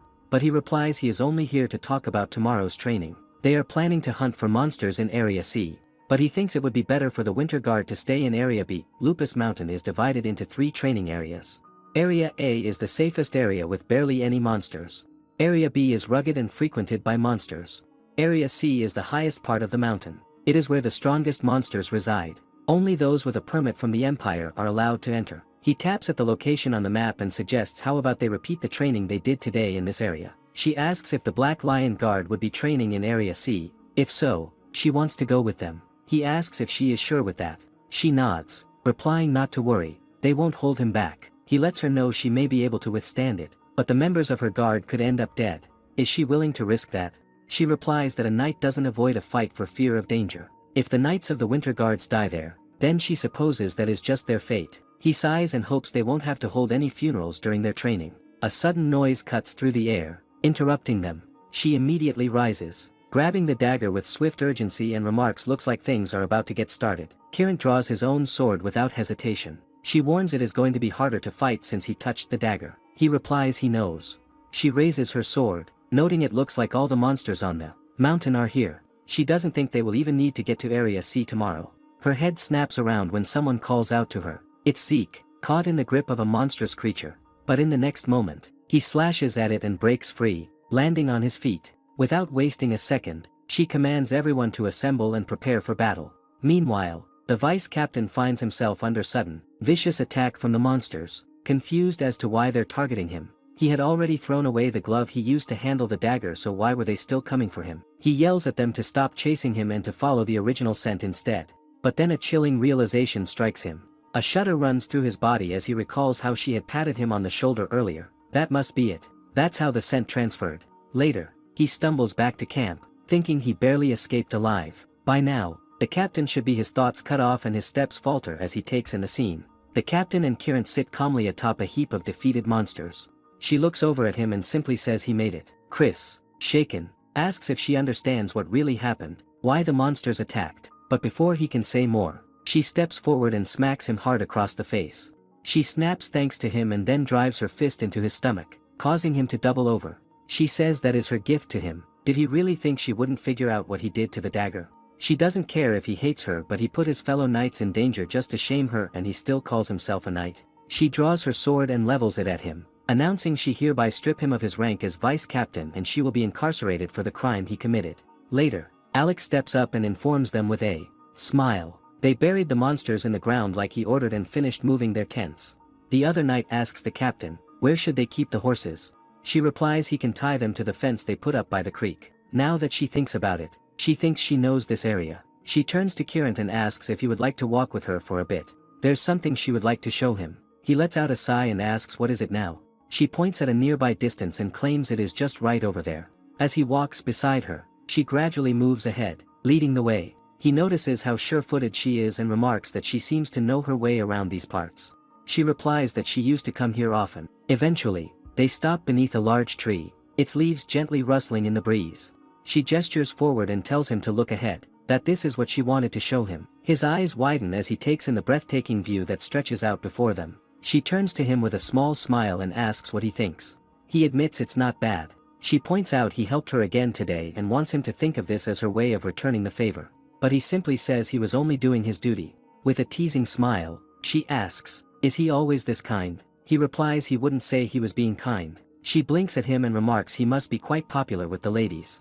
He flinches at the unexpected comment, then quickly straightens, brushing it off with a dry that's a ridiculous thing to say. Without another word, he turns to leave. She watches his back and asks is he embarrassed? He replies not at all. This is where Yulia used to spend time with the crown prince after their hunting trips. It pains her to recollect those wretchedly beautiful memories. This is her way of rewriting those memories. Meanwhile, in Area C on Lupus Mountain, Kieran instructs his men that from this point on, they will fight the monsters in pairs as they advance. The purpose of this training exercise is to quickly take down the monsters. He smirks at them, challenge in his eyes as he declares if they want to get off the mountain by the end of the day, they must wield his swords without hesitation. Later, the knights are running for their lives. Yulia watches from afar, too stunned. All the members of the Black Lion Guard have advanced seamlessly, while the Knights of the Winter Guard have been running from the monsters. On top of that, Kieran seems very agitated because they have been holding the others back. Realizing she needs to act, she grabs a rock and steps into the fray. After defeating the monster, she turns to Kieran, offering a quiet apology before telling him she doesn't believe they can continue training together. She adds that she'll see him back at the campsite later that evening. He simply nods in response, while the other knights murmur among themselves, astonished that she managed to kill the monster with a rock. Turning to the sorry excuse of her soldiers, eyes blazing with fire, she remarks that she sees all their limbs are still intact and warns them not to fall behind. Without missing a beat, she commands that they'll be fighting through this area in groups of 2. If they need assistance, she's here to help so they do not need to be afraid to move anymore. She instructs both Mark and Ron to advance, who quickly obey. But the other knight shakes and one of them complains that what she's asking them to do is too reckless. Reckless, she repeats. He falls to his knees, saying how are they supposed to fight those mountains in pairs? This is like a death sentence. They flinch when she snaps at them, demanding how do they know it's impossible if they haven't even tried. She brought them here to fix that weak mindset of them, not to get them killed. That night, as they sit outside the tents, Alec asks what's taking them so long. Kieran asks what does he mean? Alec clarifies he means the Winter Guard. Does Kieran think something might have happened to them? Kieran reminds him that they fought monsters just last night. Alec admits that's true, it was quite a remarkable battle. However, he points out that the other knights in the Winter Guard weren't all that skilled. Casually, he adds that if they run into a group of monsters like last night's, they will only end up holding their captain back. He just hopes no funerals will be needed by the end of this joint training. Kieran recalls warning her she might be able to withstand it, but her knights could end up dead. Is she really willing to risk that? He also remembers how she said her knights and she needed to grow stronger, which is why she chose to train with the best. He simply replies that they'll be back soon. He just has to wait and starts eating. Alec eyes him and asks isn't he even worried? But just then, she steps up, holding a knight on each side, and declares that the Winter Guard has returned. A smirk takes over his lips, and he admits they've been waiting for her. She looks surprised, so he adds, at least Alec has been. Alec is startled by the accusation. She turns to him and apologizes for worrying him. They then suggest she take a seat first, while Alec offers to bring her some soup. Kieran remarks that she's probably too exhausted to prepare dinner, so she can have some of theirs. She apologizes for imposing but says she appreciates their generosity. Meanwhile, their knights drag the Winter Guard's knights inside and serve them food as well. She then declares that they will prepare food for everyone tomorrow. Kieran asks where she has been and she replies that they went to the habitat of mutant ogres. Kieran asks with the whole guard, to which Roland flinches in his spot. The knight is startled and asks with the entire guard, but one of her knights admits their captain has hunted most of them. Kieran remarks she's pretty drenched for someone that has been hunting ogres. She explains that is because Roland fell in the water and she had to get him to shore. Roland quickly apologizes but she says it is fine, that is how he gets stronger. Roland takes her words like a blessing from the goddess. Kieran realizes she is training her knights to the point of being reckless. Is she doing it for her reputation as a captain? Or is it something else? Later, Alec returns from the mountains and mentions he's done with his rounds, suggesting the captain should probably get some shut-eye, but Kieran quickly hushes him and he freezes mid-sentence. Confused, he glances at him and nervously asks what exactly he's doing. Kieran, without moving much, tells him to keep his voice down. Yulia has dozed off on his shoulder and he instructs him to bring a blanket. Alec fetches one quietly, gently draping it over her and remarking that she must have been truly exhausted. He adds that she's been hunting monsters since last night, so he doesn't blame her. He starts to say he's surprised she could fall asleep next to a monster but immediately corrects himself, stumbling to clarify he meant a man like him. With a sheepish grin, he admits that maybe she feels safe next to him. Kieran mutters for him to stop talking nonsense and under his breath, questions what Alec is even doing there. Alec only smiles at them, then slowly backs away, saying he'll leave them to it and vanishes before Kieran can respond. Left in the silence, Kieran looks down at her resting peacefully and mumbles good grief before telling himself that sitting like this for a minute shouldn't hurt. Following morning, Yulia lets her knights know they will be sparring with the Black Lion Guard this afternoon and instructs them to prepare themselves. They all look emotional upon hearing that, knowing they will definitely lose. She calmly asks who said they have to win. Roland asks but shouldn't they try to win if they are going to spar? She replies he has got the wrong idea. This sparring session isn't about winning. They will be facing a stronger opponent to get beaten and broken down in order to learn. That is the purpose of today's training. But then she grins. Sure, none of them would want to play a losing game, so whoever even grazes a member of the Black Lion Guard with their sword gets to have one wish granted. The knights question, they just need to graze them. She replies yes, so they should do their best. Later, Zeke spars with Alec, only to be swiftly thrown to the ground. Alec smirks down at him and asks why he doesn't just give up, but Zeke quickly grabs his sword and launches back into the fight, declaring he's not done yet. Yulia watches closely, noting how his movements have grown suddenly more aggressive. That won't do. Yet, in a surprising move, Zeke manages to graze Alec. The hit is minor, but it doesn't escape Yulia's attention, even though Alec quickly defeats him once more, holding him with ease. Alec remarks that leaving himself open like that was careless. If this had been a real battle, his head would be gone. Zeke admits defeat. Later, Yulia calls an end to the session, announcing that the Black Lion Guard has won today's sparring match by 20-0. She praises their effort but then orders them to get up. They still have to prepare dinner. Turning to Zeke, she asks what he would like for his reward today. He blinks in confusion, so she reminds him of the reward she mentioned that morning. Stunned, he blurts out did he really graze him? His friend on his back tells him there's nothing to think about. A smile slowly spreads across Zeke's face. Meanwhile, elsewhere, Chris sits locked inside a cell. He thinks it was his decision to give Captain Yulia the dagger so he doesn't resent Aisha for it. However, when he returns to the Empire, he is sure Aisha will turn her back on him. What Aisha wants is power, prestige and stability. Once it is revealed that she was behind all this, she will never be able to get those things. He knows their relationship ends here. He cannot believe he lost everything in his pursuit for power. He has been such a fool. Someone calls out to him, addressing him as vice captain but quickly corrects himself, saying he supposes that title doesn't apply anymore. Zeke smirks and adds that it doesn't matter, no one's around to hear it anyway. He greets him with an easy smile. Chris watches, stunned, as Zeke sets down the tray of food and says he must be hungry, so they should eat together. But as Zeke moves to unlock the cuffs chaining Chris to the bed, Chris quickly demands to know what he's doing there. He admits he didn't get the chance to say goodbye to him, so he asked the captain for a favor. He asked if he could see him. Chris flinches and turns his back on him, too ashamed to face him. But then he yells the captain's side to keep a good eye on him and make sure he doesn't starve before he has to face his punishment. At last, he adds, those were her exact words. Zeke then gently smiles and says to eat. He is hungry. As they are eating, Chris looks up and asks how are his eyes. Zeke replies he got some emergency treatment so they should get better soon. He's glad to hear that, but then Zeke hesitantly brings up the incident, his voice quieter now. He says that was an accident, right? That Chris probably didn't know the dagger was cursed or that it would cause so much trouble. He drops his gaze and admits it wasn't an accident. He wanted to become the captain of the Winter Guard and rise through the ranks. However, his skills were too lacking. That is why he was going to kill the captain and take her place.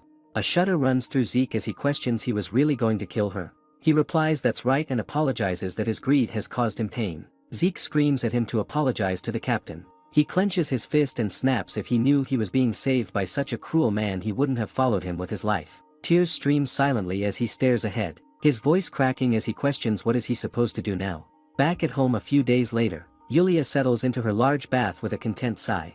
It has been so long since she had a proper bath. The 2 weeks of training have come to an end. In that short time, so many things happened. The most memorable moment was when she tried to carry Kieran while he was drunk. His expression really took the cake. She never imagined him making a face like that.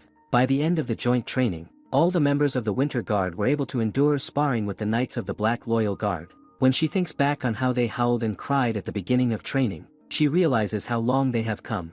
Their continued sparring sessions with the Black Lion Guard gave them a taste of bitter defeat and ignited in them a desire to win. Their once listless eyes began to burn with determination. She thinks they can focus the training on real combat from now on.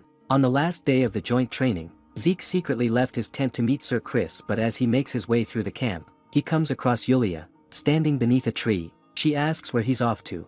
Zeke freezes, knowing he can't tell her the truth that he's going to the cave. After a brief pause, he mutters something about seeing goblins heading that way. She doesn't press further, only glances away and tells him to be back before dawn. With a heavy heart, he runs off into the darkness. Yulia watches his back, thinking to herself that she should at least let him say goodbye. Chris said the captain had recently come to see him, and that he wouldn't have to face serious punishment. It was on the condition that he leaves the Empire on the last day of joint training. After hearing what Zeke said, Chris took the time to reflect on himself. He realized how blinded he had been by greed and that he couldn't see clearly. Zeke asked him what did he mean by that. So he admitted, when he first became a knight he was filled with a great sense of honor. But he has been such a fool. Zeke had no words to say to him. When Chris said those words, he looked so free, like someone who had a heavy yoke lifted from his shoulders.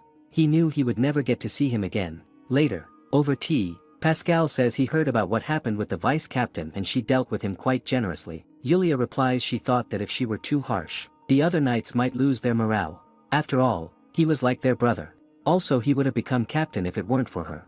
In a way, she did take his place, and in a way it never went well with her. The second prince is the one that fought against Crown Prince Leonard for the throne. She opens his letter wondering what is he up to. She asks her father if really has to attend this. He says she doesn't have to, but Prince Jeremy is in opposition to the Crown Prince. They never know what might happen, so it wouldn't be a bad idea to meet him and make his acquaintance.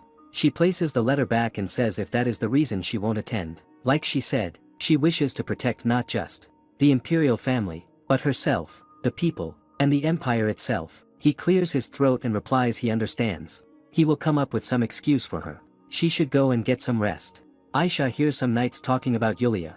They talk about how apparently she sparred against the entire Black Lion Guard at the joint training and won.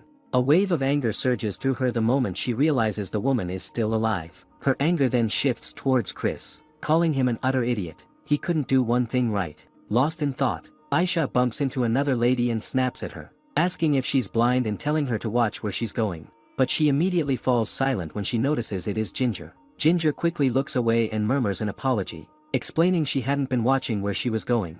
Aisha scoffs and claims she can't hear her and tells her to speak a little louder. She slams her hand against the wall beside the girl, accusing her of shaking so much that it looks like she's being bullied, when really, she's the victim here. Aisha reaches out and twirls a strand of the girl's red hair between her fingers.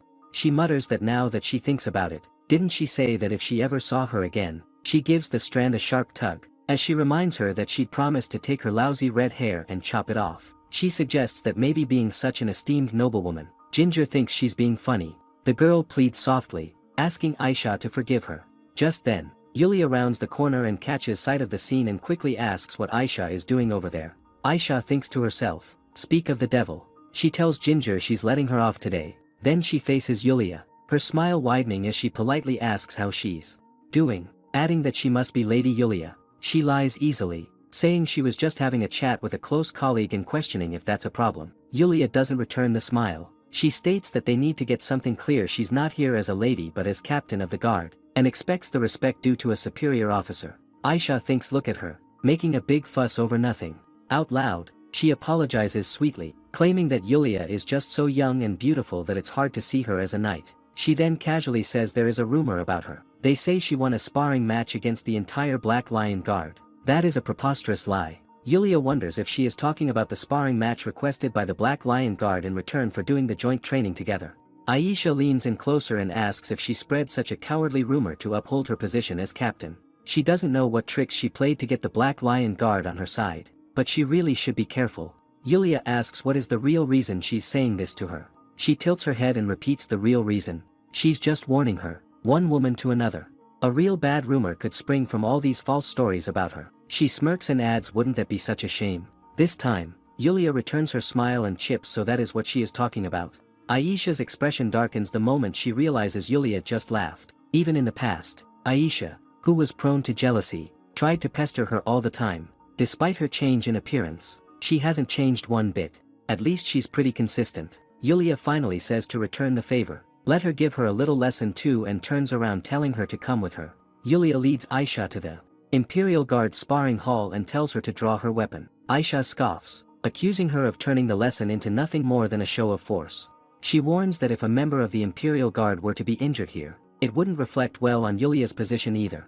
But Yulia remains unfazed, stating that she's simply teaching everyone what happens when a guard shows disrespect to a superior officer. If anyone believes she's being unfair, she adds, they're welcome to step forward and join. From the edge of the crowd, Ginger watches with a tense expression. When no one moves, Yulia remarks that, unfortunately, it seems no one is coming to Aisha's aid. With trembling hands, Aisha picks up her sword and tells Yulia she should draw hers as well. Yulia smirks and challenges. Why doesn't she make her draw it out herself? Aisha asks if she's certain she won't regret it. Captain of the Imperial Guard, Justin Lyondell, comes across the commotion and frowns, wondering why everyone is standing around instead of training. But he trails off the moment he spots the captain of the Winter Guard facing off against Aisha. As he pushes forward, his hand lands gently on Ginger's shoulder, causing her to flinch. He quickly apologizes and assures her it's only him before asking her to explain what's going on. He adds that it's highly unusual to see a captain sparring with a member of another guard. Ginger starts trembling, blurting out that she's not sure. Her mind races. Should she tell him what she saw earlier? But if the others find out she spoke up, they might get back at her again just like last time. Panic surges through her and she suddenly drops to her knees, covering her mouth. Justin immediately asks what's wrong. Around them, the others watch with cold expressions, already assuming she's faking it again. Tears stream down her face as she thinks helplessly, how did things come to this? And then she looks up and watches the scene unfold. Yulia may be fighting against Aisha, but she's effortlessly subduing her opponent even without a sword. She's incredible. She drops her head, tears flowing relentlessly. She wishes she could be as strong as her. An angry Justin grabs the one of the men and the man immediately yelps that it wasn't him. Ginger muses she was just thinking about how she wanted to become stronger, yet she couldn't do anything, just like some coward. The captain then crouches down in front of Ginger and tells her he gave that guy a proper scolding and that she shouldn't pay him any mind. If he ever pulls something like that again, Justin adds, she's more than welcome to clock him right in the face. Meanwhile, in the center of the sparring hall, Aisha lunges at Yulia with full force, but Yulia dodges the strike with ease. She quickly notices Aisha is aiming for her face with every blow. Aisha stares at her in disbelief, struggling to understand how she keeps evading every blow. She swings again. She hasn't been training for nothing. But just as the blade comes down, Yulia catches her wrist mid-air, twists it sharply and sends the sword clattering to the floor. Without missing a beat, she slams Aisha face first into the ground and sharply says her lazy attitude towards her role as a knight shows in her sword skills. Aisha realizes she cannot move. Yulia asks how did she even become a guard with those skills, and declares from now on, she shouldn't forget to treat her superiors with respect. But when she remains quiet, Yulia adds since she is not answering her, maybe she needs her to teach her another lesson. Would she like to continue sparring? Yulia asks calmly, tightening her grip. Or should she just snap her wrist right now, so she never holds a sword again? The threat makes Aisha shudder. She quickly begs for forgiveness, promising she'll never do it again. Only then does Yulia release her. Turning away, she remarks that Aisha certainly has a loud voice. Before leaving, she adds that Aisha should consider herself lucky. She didn't have to pay a bigger price and she shouldn't forget to carry herself with honor from now on. Mirabelle Barker, a member of the Imperial Guard, tells Aisha that she is lucky it ended at that. Aisha shouts at her asking if she is crazy, stating that Yulia almost broke her wrist. Mirabelle scoffs and states that if she had put up a real fight, Yulia would have snapped her neck, not her wrist. Emily Barker, also a member of the Imperial Guard, asks how one even gets into a fight in the first place. Aisha responds that she does not know and tells them to stop asking. Mirabelle asks Emily if it is not pretty obvious, saying that if someone is going to be stupid enough to go after people like that, they should at least do it with some discretion. Pointing at Aisha. Aisha asks her if she is done yet. Mirabelle responds that she is just warning her, as the daughter of a count, so she should take it to heart. Emily then asks Aisha if she has heard the news that her boyfriend got expelled from his order of knights. Aisha asks who is her boyfriend. She responds that she is talking about the vice captain of the Winter Guard. Aisha scoffs and states that he is not her boyfriend, although they did go out briefly when they were younger. Emily is totally shocked, asking if they were not dating. Aisha responds that they are just childhood friends and she only kept him close because he had whatever she asked. He has got a pretty big heart, so it is easy to take advantage of guys like that. Emily finds it terrible, stating that he really liked her. Aisha responds that reality is not like her fairy tales.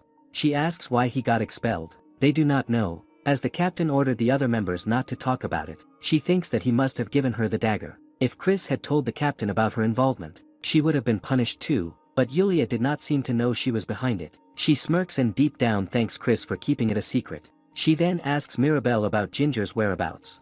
Mirabelle responds that she does not know but thinks she maybe went somewhere with the captain. Emily questions has Ginger not been really annoying lately, saying she is always leaning on the captain like a vixen.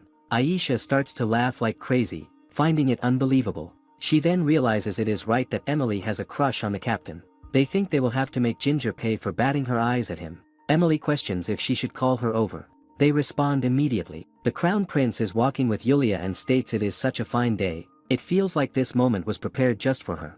Yulia ponders there he goes again. She tells him that she has a lot of duties to attend to, so she must get going. He is shocked and asks her to wait, stating that he has not said what he wanted to tell her. He tells her that her father told him she is having trouble finding a vice captain. She seems annoyed and mentions that is true. He states that he would like to refer some trustworthy knights to her if she does not mind. She tells him that she appreciates his concern, but that will not be necessary. She bows and turns to leave. He suddenly grabs onto her, telling her to wait a minute. She flinches and yells at him, asking what is he doing and telling him to let go of her. He seems sad as he tells her he just wishes to help her. He flinches as he hears someone telling him to stop making a fool of himself. He turns to find Jeremy and asks him what is he doing here. Jeremy greets Yulia and tells her it is nice to meet her. He tells Leonard that acting clingy does not become him. Yulia greets him back as Jeremy gazes at her.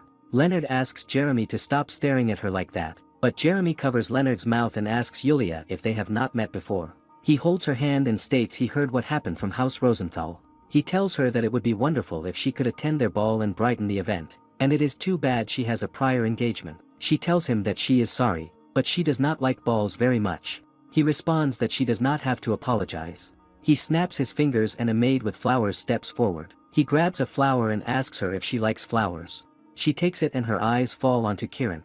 Yulia bows at them and states she should get going. She leaves as Leonard blames Jeremy for making her leave. Jeremy asks if he is sure he is the reason she is running away from. She walks to Kieran and thanks him for getting her out of that. He asks her what is going on. She says sorry and states it was tiring being stuck between those two. He looks at them. She asks him if he has eaten and tells him if he does not mind, she would like to repay him with a meal. He tells her they should do that. Meanwhile, Alec is looking for the captain, wondering where she went while he went to get his wallet. The crown prince finds it strange and asks the guard if he does not think he is handsome.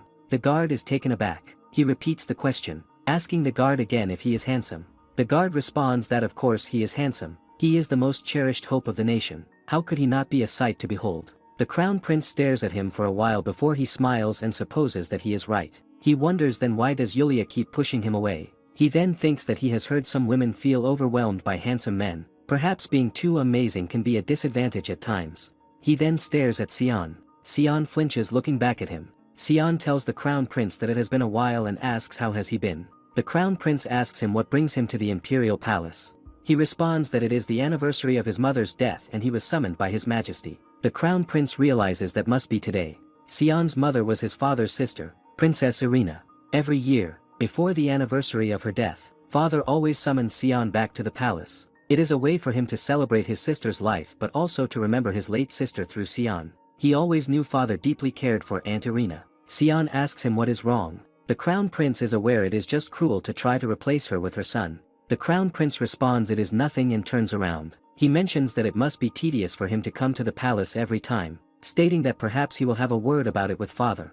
Cion becomes happy and asks would he really do that. He thanks Leonard. Leonard tells him he can go now as he does not know if he likes his reaction. Cion turns to leave as he ponders that there is something about Cion and the way father treats him that just does not sit well with him. Cion is walking by as he remembers that His Majesty talked about lots of pointless things, asking Cion if he knows how to use a sword and what if he became vice captain of the Winter Guard. He finds it weird that His Majesty asked him to join the Winter Guard. He sighs and questions why would he ever do that. He knows everyone keeps trying to tie him down to this stupid empire. He will just have to hope that Batty Crown Prince convinces His Majesty. Yulia passes by him as he ponders that maybe she should stop by to see father. She glances at him and is totally shocked. He also flinches looking at her. She grabs him asking him to stop right there. He asks her to calm down and tells her that she keeps grabbing him by his collar. She stares at him and shouts where else would she grab him from then. He agrees, to which she asks him to stop talking nonsense. He then tells her that behind her is His Majesty coming. She tells him that she is not falling for that. He asks her why is she so angry at him. She mentions that when she thinks about the way he laughed as he left her that day, it still makes her blood boil. She yells that he makes the same face every time she sees him. She clenches her fist as he mentions that he surrenders. With trembling hands he asks her to calm down. He states that if this is about what happened in the Limir Mountains, he had his reasons. He asks why do they not talk about this over tea. She tells him to forget it and asks him if he is a Swordmaster. He wonders if she is going to let it go. He tells her he is and asks her why is she asking. She challenges him to a duel, to which he is taken aback. She tells him that she is making this request as one knight to another, so he should not think of running away this time. He knew that he should not have come to the palace. He states that if that will help placate her anger, he will accept her challenge.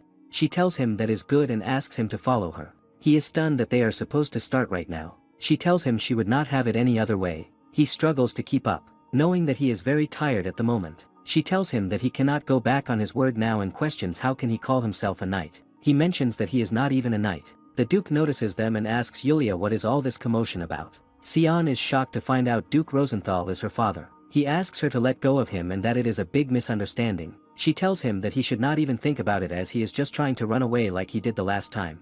The Duke is totally shocked, wondering what last time. And that concludes the video today. Make sure to leave a like and subscribe.